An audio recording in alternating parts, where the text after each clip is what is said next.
Hey everyone, it's Rayphear here, and I'm going to be doing a fan media today. I'm going to be going over the review of Aji.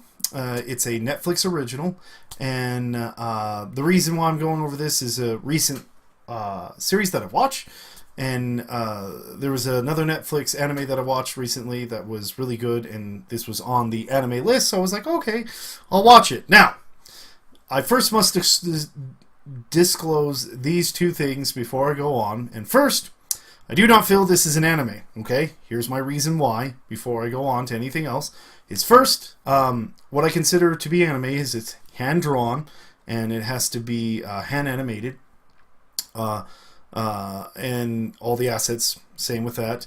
Other thing is comes from Japan and is in the anime style. So you have to at least have two of those things, and it does have two of those things, but I feel the one thing that it doesn't have is the more crucial and is in a different category, and that is that it's CG. Because it is not hand animated, it might be in the anime style, it might come from Japan, but I really, because it is a 3D animation, it belongs into that realm. For me, like, when it comes to Clone Wars and Star Wars Rebels, those all fall under CG series, not cartoon series or anything. It might have the aspects of those, like anime and cartoon, but it's all a different art. And I guess that's the reason why. So because it is a different art form than hand-drawn animation, it requires to be in CG. So to me, it's misleading that it's an anime, because it's like, okay, yes, it might be these things, but it's clearly CG because of its 3D nature. Okay, now the next thing is that the rating. I will say that I will always go over what to expect of a rating level when it comes to any type of media. And this one, I feel, is between PG-13 and R. Even though it says M, I think, unfortunately, I like the movie rating system the best because I feel that you have a better nature of knowing what it is.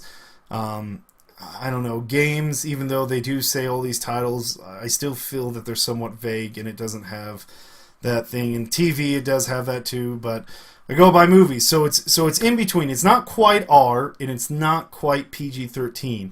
It is violent and it has an adult theme to it.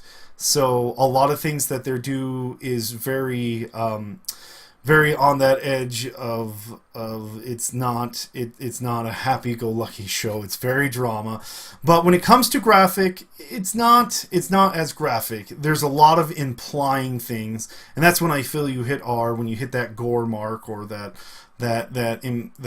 mark of just always constantly hitting that adult nature, and it really tries to be the in between. It does have a lot of adult form, but it does have a lot of things that it implies, and it doesn't keep repeating itself. So the theme of the show is more adult, whereas the content is more tame, like a PG-13. So anyway, but it does have some graphical natures where I had to go, oops, censor hand. Like that's what when I'm watching anything that is a little bit more of that manner, I will have to say I put my hands up and I censor it, because in my opinion, I like to watch entertainment, and I don't want entertainment that dramatize me. So that's why some does do those things. So anyway, that is just my nature of the review. So a lot of zombie movies, that happens a lot. Anyway, moving on though. So the synopsis of the story is that you're following a character, and his name is Nagi, and what essentially he is just a normal schoolboy that's unique. That's like, he's trying to be normal, but everybody around him treats him differently. He's smarter, he's all this other stuff, but he himself is, they try to make him normal, but he's not. So in the beginning, they do all these things, but he's not normal. And then the main protagonist, or antagonist, I'm sorry, not protagonist, is as Mr. Sato. Now, unfortunately, this series has a ton of them, though. There's bad guys everywhere in this series, and like maybe a couple good guys that you like. And so I'm mostly going to be talking about those characters. There are a couple of characters that I did like, but since I'm trying to condense this and I've already used a lot of my time, I'm only going to be talking about those things. So let me first go on to my critical side of this series. And big things. Now I'm going to discuss the story, and there are going to be spoilers constantly because I'm not good at trying to keep things organized and non-spoiler and spoiler. I just kind of say my opinion. So if you don't want to hear it, stop right now. So anyway, again, now the story is about essentially not demi-humans, which is called Ajin, and they're immortal. So, you know, there are plenty of characters that have the immortal theme to them, but this series tries to play it more in a horrific manner, that these people can die in horrible ways, and it's painful, and they still live, but the theme is really, death is no limit. And so that's kind of the cool factor about it. And then society really rejects them and entraps them, and Nagi is essentially one of those Ajin, and he essentially dies right in the beginning, and then everybody goes, oh, they're there, and then he runs for it, and that's his whole entire thing. He runs for it. And then there is the government that is trying to put their hand in all these places to learn what they can from it, so they can develop more of a military weapons and so on and so forth. And then there is Mr. Sato, which is another Ajin who is has his own agenda. He tries to play off that he is trying to free everybody, but really you can see he's just doing whatever he can. And unfortunately, how it's written, he's supposed to be really smart and all these things, but there's just things that fall apart constantly. And so let me go into some things. Like, this is the big pet peeve I have with it. It does two things that I dislike constantly. It does this constantly. Is one, it introduces like abilities or characters, and then by the end of the show, they're non-existent. For example, Ajin can paralyze people with their voices. Well, I believe in one part of the series, Nagi gets captured, and he's in it, and they're doing horrific experiments with it. And I'm pretty sure about this, but the surgeons that are working on him are not wearing earplugs. And he's screaming all the time and doing all these things, and it's muffled, but like it's a supernatural echo, so it would go through that, so they, in my opinion, would be paralyzed. And I think it's used maybe one other time, but this ability that they could use is hardly used. It's just introduced and then thrown. And again, Nagi has a friend of his, and he comes in, saves his life, and then it's like, I think it's like the third or fourth episode, he all of a sudden goes, bam, I'm going to take off my own, and then his character does nothing else. So the series goes nowhere. Unfortunately, you're left with that, well, what happened to his best friend? Did he get mad and never go after him, or is he searching for him right now? And they never even hint at him like looking for him, or at least and good enough, not something vague like it's him like riding his bike saying, "Have you seen this person?" Blah blah blah, something of that nature. So we know at least what this character is doing because he's just gone. And I think they do that to introduce other characters, but unfortunately, I'm sorry. When you have so much focus, especially in the beginning, to a certain character, and then you just kind of leave it off to introduce other characters, that's really bad narrative, in my opinion. Anyway, so and I have to talk about Mr. Sato. So Mr. Sato is an old, nice senior man. So his exterior is supposed to be very happy, and that's the thing is that when you see most anime of his appearance, he's supposed to be that nice, inspiring old man that you come up and you feel very entrusted, and that's what they're trying to imply with him. But what happens is that in his interior, he's this evil psychopath, and I think that is a cool idea. It wasn't well executed, and this is kind of the reason is that during the other half of the show, because they do Aji form into into they're humans that form into these things, and it's through all these means. But what happens later on the show is they find when Mr. Sato starts bringing in his kind of army of Ajis and started to form them, you find this cripple guy that when he turned into an Aji, he can't walk properly, and even his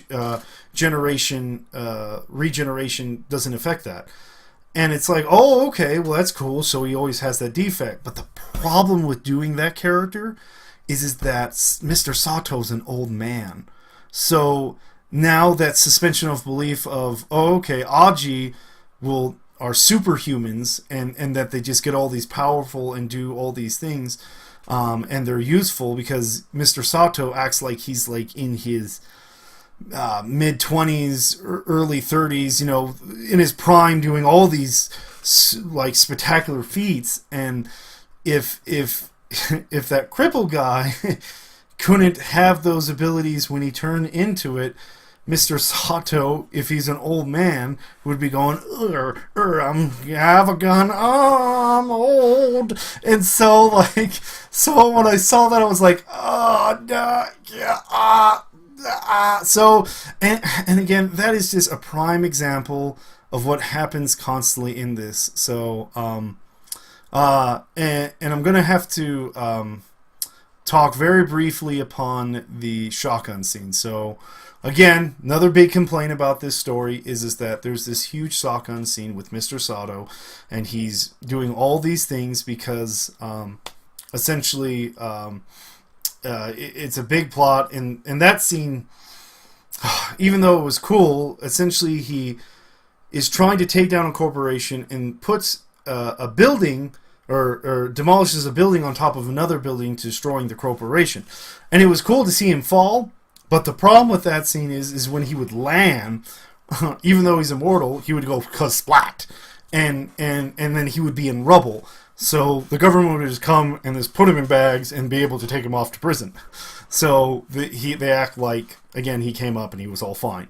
But anyway, what's waiting for him is this elite police group, and they're going to incapacitate him. And how their plan is just to shoot him every so often, because they know the exact time when they regenerate, and so they can do it. Now, what breaks this to begin with is that if they're so elite, the bounds that they put him in, they only put him on a gurney and then keep shooting him as they go. I'm sorry, if you're that elite, you would know that you would bound the person you're imprisoning to the point where he can't move entirely, especially if you know that he can take on all these elite things. I mean, and I always think of duct tape. Just duct tape him up so he can't move from the gurney. But again, they would use different means and way better than just duct tape. But they do that, and that's just the problem with it is that they that he can easily escape. And so now he does have a group that tries to do that, and that whole entire scene as they're trying to revive him is very cool and intense. But when he revives, he starts doing these cool things with the shotgun, and he's like really elite, and he's taking down all these elite shoulders. The problem with two problems I have with that scene is that all these elite police officers are carrying high-power automatic rifles, and I'm sorry, they do try to explain it like, don't shoot, I'm in the way, but it's like, if they're highly trained, they would fan out instead of trying to be around him, and then even if they knew he was going to be that bad and they knew people were dying, they probably would shoot into him and just hope for the best. And I'm sorry, it only would take two people with high power automatic rifles to be like, brrr, and he's incapacitated because he dies from it, and then they would put him on the gurney again. So there's the first part. Second part is that I don't know if it's because they didn't have the money to put the effects in it, or if they were just trying to make it clean and less gory. And if it's those two reasons, then I completely understand. But for some odd reason, I do think it's the latter, that they just didn't understand how guns work. And so all these things that were happening with guns, it's like, well, one, too many ammunition, and two, we don't know if this is slugs or if it's buckshot or any of those things. But he's had such a close range that things would just not be happy for whoever is on the end. So even though they try to make this cool scene, my suspension of belief was just broken entirely because of all the facts that they didn't follow. And necessarily you don't have to do that sometimes. You can make a cool scene and you can make it fictional to life, but you have to put enough of it so we can believe in it, enough fact to be like, oh, this is believable. Anyway, okay, I'm running out of time. I do set timers on these. So now I'm going to talk about the reasons why, my fan side, reasons why I thought this thing is awesome. I guess it's not awesome, but certain aspects of this series was pretty dang cool. And one is the ghost fights. So there's these things called black ghosts, and they are a matter that is complicated and confusing. And if you want to know about it, just watch the show, and you can be confused as well. Anyway, they exist in the world, but it's a different type of material. So, like, only Ajin can see them, and when the only time people really see them is when they're about to die or in a very emotional state. And they're just very cool looking. I think that those were the two things that attracted me to this series. Is that the very beginning where all this stuff happens with these poor individual people that are trying to kill an Ajin. That was very gripping. And then the other thing that was gripping is when the first Ajin or first Black Ghost comes along and starts to do all these things. And helps Nagi get away. But throughout the show, and this is why I watched the show, probably one of the only reasons, is that these Blast Ghosts have different traits depending on the person that they have, and they fight with each other. And it is really cool, those fight scenes. And those things were planned very well. Where unlike the gun scenes, which no one really had a clue how guns worked, those scenes right there are really cool because they have tons of martial arts, very good choreographed on a raw or clean basis. And I think that's why I watched this whole entire series, is just to see the Black Ghost fight and I go, this is amazing! These two monsters are fighting at him, they're doing cool stuff. And I think for that very reason, this series is that cool because of that. Now,